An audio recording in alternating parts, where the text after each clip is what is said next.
Razkošna, sodobna, meščanska dnevna soba. Stara gradnja. Evropa.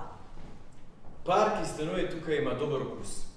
Spretno kombinirate moderno s starinskim.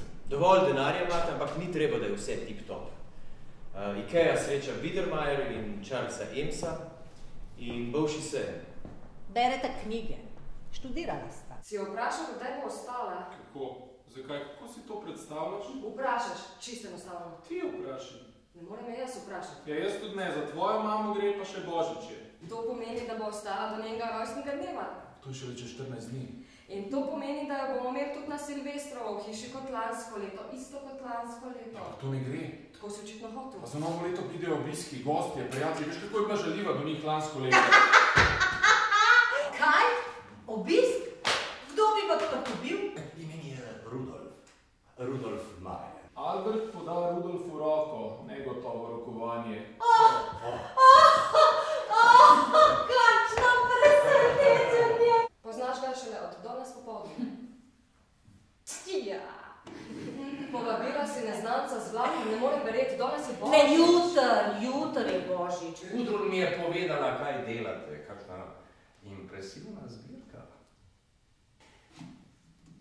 Najno poslanstvo je, da budemo posvetila zločinu. Ko bi le bili poznali mojega očeta. Vašega očeta? Ja, moj oče je bil na tem področju pravi ekspert. No, kar se seveda lahko mislite, ne? Rudolf ponudi Albertu požirek iz pisarčnice, Albert odkloni. Vpraša, na katerem področju? Ne na vašem področju.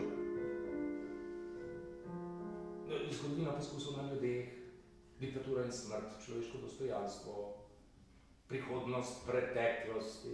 Ampak preteklost pripada preteklosti, brez dvoma, ni tako? Albert ne odgovori. Ja, ni tako? Ne, ni. Nič ni hujšega od samopomilovanja. Mislim, ko bi vsaj znal pisati. Ko bi vsaj znal poiskati besede za resnico. Ti iščeš resnico. Vedno si jo.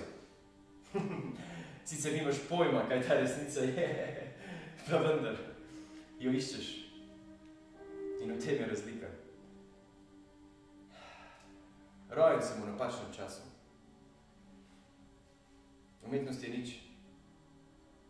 Umetnost je mrtva. Samo sebe je pokončala.